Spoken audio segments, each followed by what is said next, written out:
A very good evening and a very warm welcome to the national broadcast. I'm Malsha Dharmavardhana. And I am Dushan Veerakon, and we start off by taking a look at your headlines for tonight. The President says that he has expected the cooperation of the opposition in righteous deeds rather than their opposition in every action. An agreeable solution from the Finance Minister to the teacher-principal salary anomaly. The low-pressure zone is expected to develop into an atmospheric disturbance and move towards the Tamil Nadu coast. A decline in rainfall is also anticipated. An international commendation on the President's concepts on global climatic changes, organic agriculture and food security. A new constitutional draft bill is scheduled to be presented before the end of this year. Now in your top story for tonight, President Gotabaya Rajapaksa says that he regrets over the program of the opposition to conduct protests and processions as the ploy to go against every act of the government. The President, addressing the National Science Day commemoration ceremony today, further said that he has expected the opposition would cooperate in carrying out righteous actions rather than protesting against every measure of the government. A ceremony was organized at Temple Trees today to mark the National Science Day and the Science Week held in Sri Lanka in parallel to the World Science Day. In 2001, UNESCO declared November 10th of each year as World Science Day for Peace and Development. Sri Lanka has been celebrating this day every year since 2004. A Science Week has been declared to coincide with the celebration of Science Day this year. Addressing the gathering, the President said that 2 years have passed in his tenure. During that time, the government had to play a huge role to protect the people from COVID-19. The President pointed out that the previous rulers, in other words the opposition, should understand this situation. Due to the weaknesses and failures of their 5 years in power, the people elected him as the President. But today he said that it is unfortunate to see that the opposition is behaving like a group that had not held the power ever before. He further said that taking steps to change the situation is a present need of the country for its future. The impact of science and technology can be seen in every field in today's world. Without new technological know-how, future generations will not be able to face the challenges of the modern world.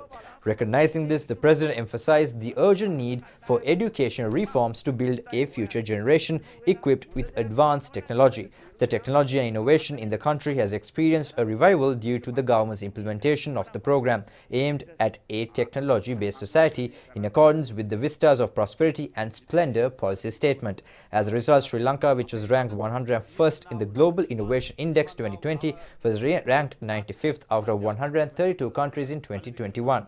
Minister Nama Rajapaksa presented the Dasis Awards to the winners of the innovation competition, which was annually organized by the Sri Lanka Inventors Commission. The audience was also briefed on the features of the oxygen concentrator machine manufactured by the National Engineering Research and Development Centre of Sri Lanka. The State Ministry of Skills Development, Vocational Education, Research and Innovation has made plans to set up innovative laboratories in 1,500 schools island-wide. Symbolizing this initiative, the President presented cheques and school equipment to 9 schools selected at the provincial level. The Skills Development, Vocational Education, Research and Innovation State Minister Sita Arambepola stated that as a nation advancing with a scientific basis, science should be made the right of every citizen or else myths will reign.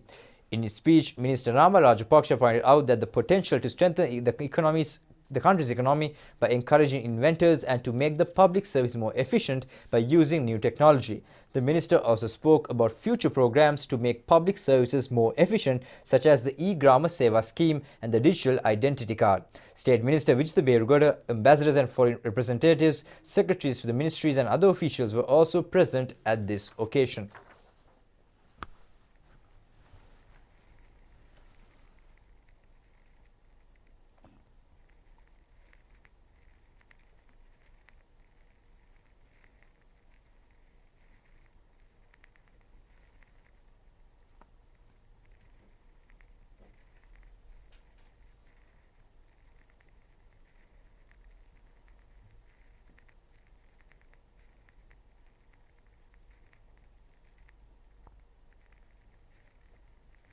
Meanwhile, the government has decided today to provide an agreeable solution to the teacher-principal salary discrepancy which has been prevailing for a period of nearly 25 years.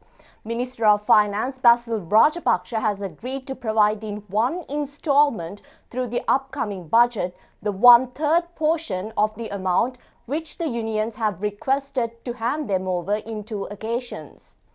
The agreement has been reached at a discussion conducted with the representatives of teacher-principal trade unions at the Parliamentary Committee Hall 1. Presided over by Prime Minister Mahinda Rajapaksa today. The proposal on the elimination of salary discrepancy was presented to the Finance Minister by the President of Sri Lanka Podujana Educational Services Association. Minister Basil Rajapaksa has pointed out that a sum of 30,000 million rupee is required to eliminate the salary discrepancy. Trade union leaders have expressed their gratitude to the Prime Minister Mahinda Rajapaksa and Finance Minister Basil Rajapaksa for their efforts to resolve the salary anomaly problem. For the first time in history, 7.5% of the funds are to be allocated for the education through the forthcoming budget.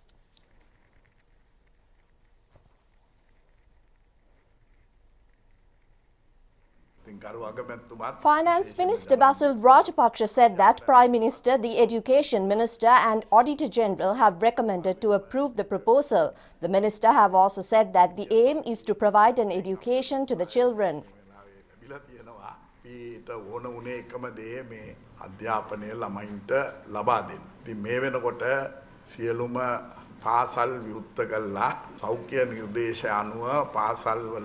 ගැනීමේ කටයුතු සිද්ධ වෙන නිසා ඒක පදනම් කරගෙන අපි බොහොම අමාරුවෙන් උනත් මෙම මුදල සම්පූර්ණ මුදල මේ අයවැයෙන් අපි වෙන් කරන්න බලාපොරොත්තු වෙනවා.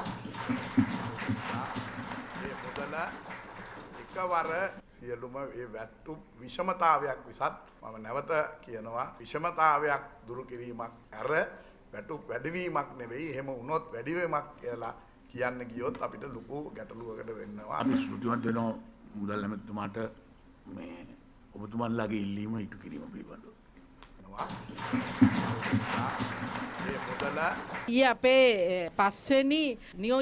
Wasantha Handapanguda said that at their representative conference held yesterday, they have handed over their proposals to the Prime Minister and the Ministerial Education.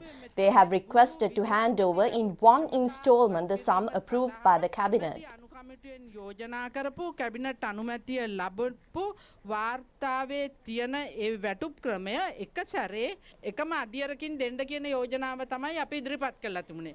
ඉතින් මේකට මුදල් ඇමතිතුමා දීපු යෝජනාව එක සැරේ විෂමතාවය ඉවත් කිරීමට එකවර ලබා දෙනවා. මේ සාකච්ඡාවේදී Joseph Starling said that they have been given the pledge to the issue could be regarded as part of the Subodhani report. He added that the ministerial subcommittee have decided to pay the sum in a single installment.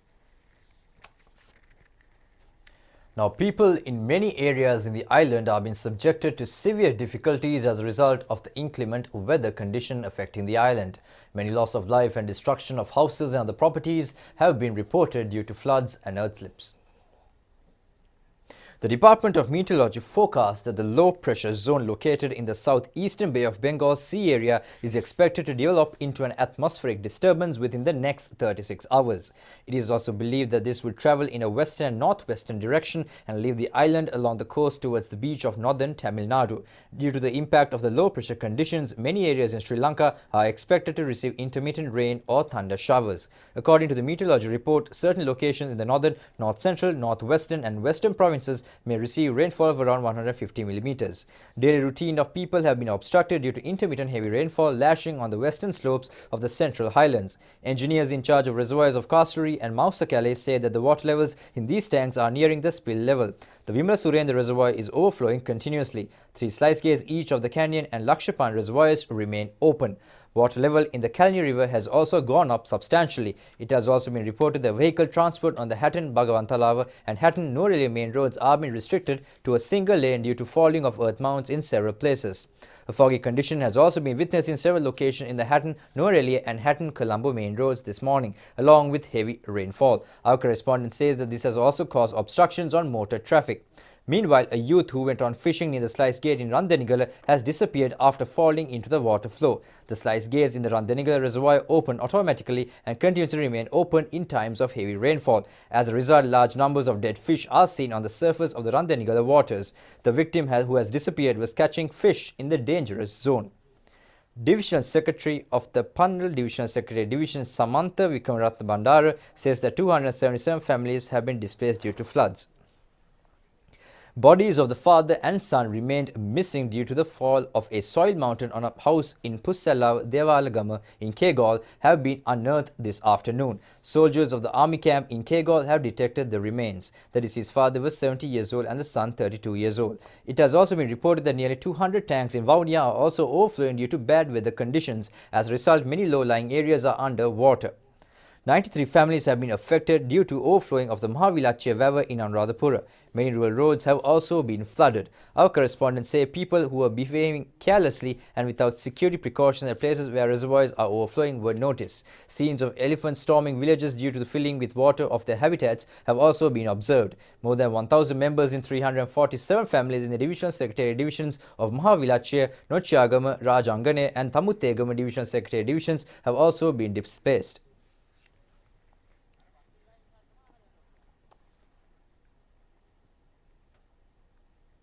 Father and son of the same family were killed when they caught up in a water current in Kappangama in Udubadawa. They fell into the water when the father was accompanying his 11-year-old son to their home after the son's attendance at a private tuition class. Meanwhile, a couple was also killed in an earth slip of the Udabatta mountain in Korossa in the Ridhigama Division Secretariat Division last night. Several houses were badly damaged in the incident. It has also been reported that earth slips have occurred in 3 more locations in the Ridhigama Division Secretariat Divisions. District Secretary of Puttalam KG Vijayasiri says that more than 61,000 persons in the district have been affected due to heavy rainfall. More than 8,000 acres of paddy lands have come underwater due to overflowing of minor tanks in their districts. President Gotabaya Rajapaksa was briefed on the progress of the investigations launched by the Commission to investigate allegations of bribery or corruption into the Pandora Papers. The President informed the Commission to conduct an immediate inquiry into the Sri Lankans and the transactions revealed in the Pandora Papers and submit a report within a month. This was conveyed to the Director General of the Commission on October 6 by the Director General of Legal Affairs of the Presidential Secretary, Attorney at Law Harigupta Rohanadira. In response, the Commissioner General WKD Vijayaratna had submitted an interim report dated November 8, 2021.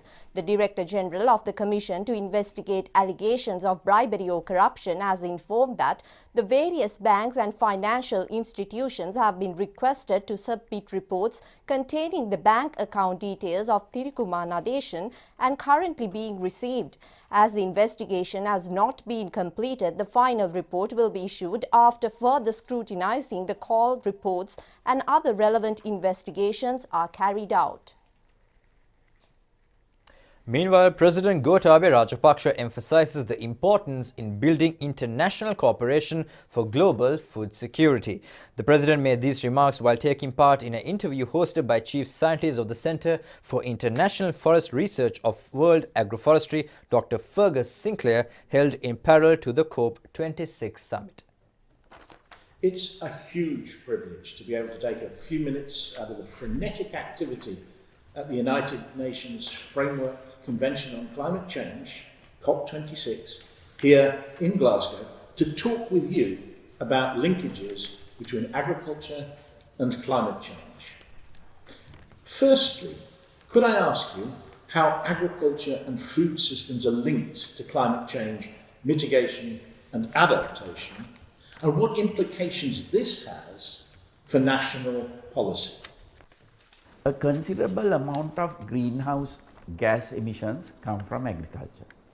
This is especially true of large-scale agriculture and agricultural practices that rely excessively on artificial fertilizers. Excess use of artificial fertilizer can lead to nitrogen pollution on land, waterways and in the atmosphere, which the Colombo Declaration on Sustainable Nitrogen Management seeks to reduce. At the same time, agriculture and food systems are very vulnerable to climate change as well. In Sri Lanka, which is a developing island nation, climate change has resulted in changes in weather patterns that have affected agricultural output. Climate change mitigation and adaptation measures are therefore of great importance in policy making when it comes to agriculture. Back in June this year, at the 48th session of the Committee on World Food Security, you changed the game by urging countries to take bold steps to tackle climate change, and led the way by announcing a national ban on the import of harmful agrochemicals to Sri Lanka. How difficult has it been to implement this policy, and how has it had to be adapted as implementation has unfolded? The restrictions made to imports of harmful artificial fertilizer as well as of weedicides and pesticides has met with a lot of resistance in Sri Lanka. Some of this resistance is due to entrenched lobbies that want to promote these substances. However, despite overuse of chemical fertilizer leading to soil degradation and inefficiency in farming over many years, there is still a very widespread belief within the farming community that organic fertilizer will lead to lower yields.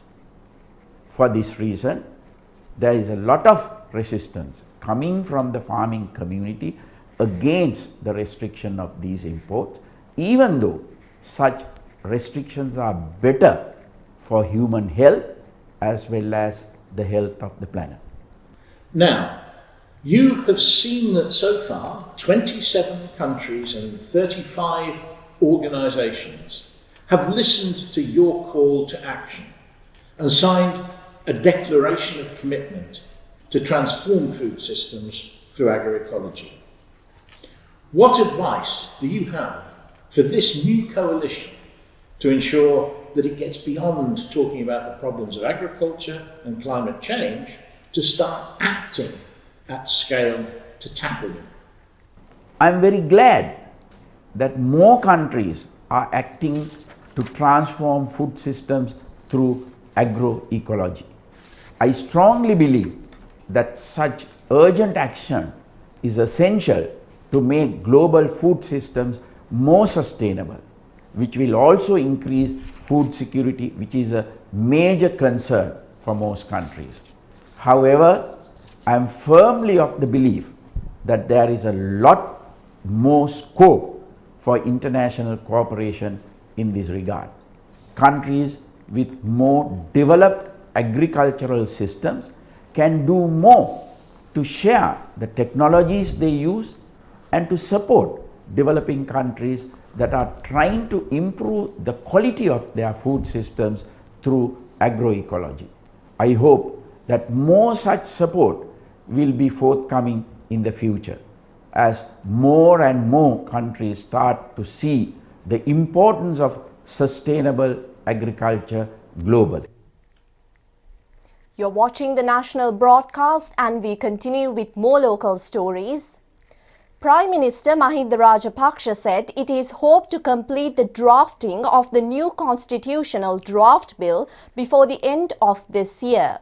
He was responding to a query raised by member Anura Kumara Disanayake in Parliament today. MP Anurukumara Disanayaka has questioned as to who is the chairman of the committee to prepare a constitutional draft bill and other members. The Prime Minister said that a new constitutional draft bill committee has been appointed under the leadership of President's Counsel Ramesh De Silva. It is hoped to complete preparations by the end of the year. Now for the corona update here at home, the daily number of detection of corona infected persons has surpassed 700 after 30 days. 118 COVID-19 patients have been found yesterday. Health Minister Kehelyan Rupavahini says that the general public should extend their maximum cooperation to control the spread of the disease at a time when the government is taking all possible measures to control the pandemic. 488 COVID-19 patients were detected in the island today. 10,716 patients are continuously receiving treatment. 333 patients were cured today. The total number of fully recovered COVID-19 patients is 522,517. Minister Kehelyan Rupavahini said that the government has taken all possible measures to control the disease and will continue to exert maximum efforts in this connection. The Director General of Health Services has reported 16 COVID-19 related deaths which have occurred yesterday. 14 of the fatalities were of the age of 60 years or above. The remaining 2 victims were between the ages of 30 and 59 years. Inoculation of school children between the ages of 16 and 19 years is being conducted continuously under the COVID immunization program. So far, 29,542,008 inoculations have been conducted under the COVID inoculation program. The number of persons who have received the first dose of the vaccine is 50,825,242. The number of persons who have received both doses of the vaccine is 30,596,509. The booster vaccine has been inoculated on 78,677 persons. Now, newly appointed Ambassador Sri Lanka to Thailand and the permanent mission representative to the United Nations Economic and Social Commission for Asia and the Pacific, Chaminda Kolonna, presented the letter of credence to the King Maha Vajiralongkorn of the Kingdom of Thailand recently.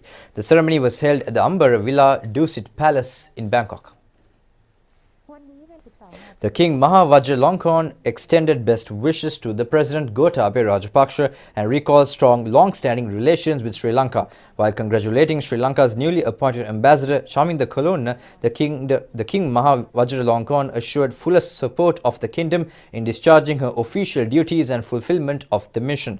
Ambassador Chaminda Kolonna conveyed warm greetings from the President of Sri Lanka Gotabaya Rajapaksa to the King Maha Vajiralongkorn and assured her fullest cooperation and support in enhancing and consolidating excellent long-standing bonds of friendship and cooperation with the kingdom. Ambassador Kolonna also extended an invitation for His Majesty to visit Sri Lanka. Ambassadors of Vietnam, Slovakia, Kenya, Turkey and Nigeria are also presented their letters of credence on the same day. Ambassador Kolonna is also concurrently accredited to the Kingdom of Cambodia and Laos People's Democratic Republic.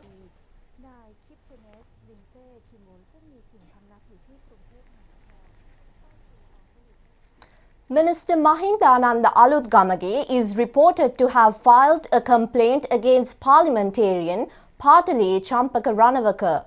Minister Mahindananda Alutgamage has arrived at the Police Criminal Investigation Department this morning and filed a complaint against a statement delivered by Patale Champaka Ranawaka to the media.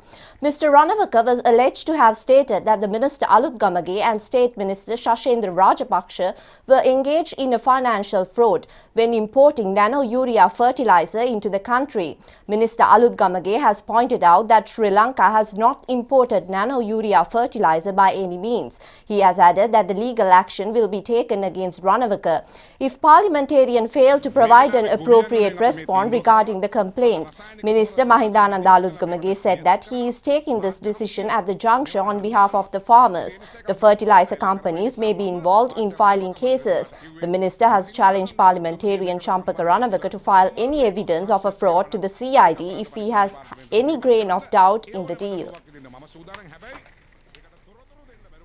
In the meantime, special training programs are being organized with the objective of updating the knowledge of district engineers. An agreement in this connection was signed in Colombo today. Minister Chamal Rajapaksa has presided over this event.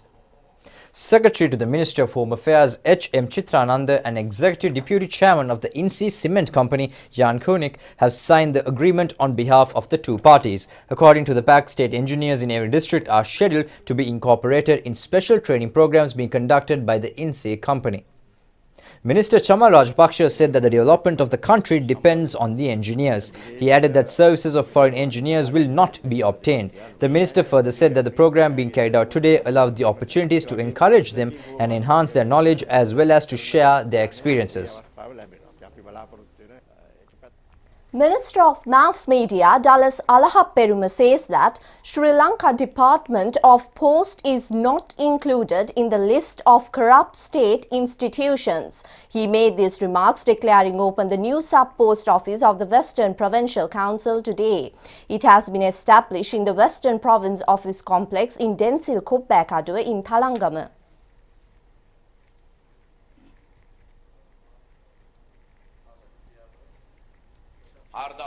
Minister Dallas Alahaperuma said that there are 2 post offices for 2 Grama Seva divisions in every part of the country except for 4 provinces. There is a higher acceptance for the postal service.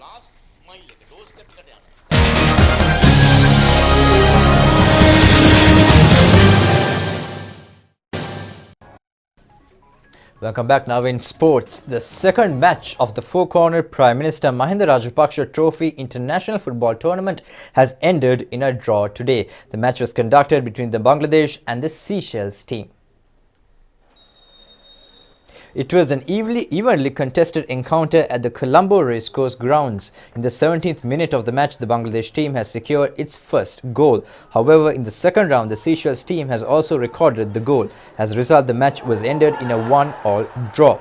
Now, yesterday's match between Sri Lanka and the Maldives have also ended in a 4-all draw. The Sri Lanka Football Federation has organized the tournament under the supervision of the Ministry of Sports.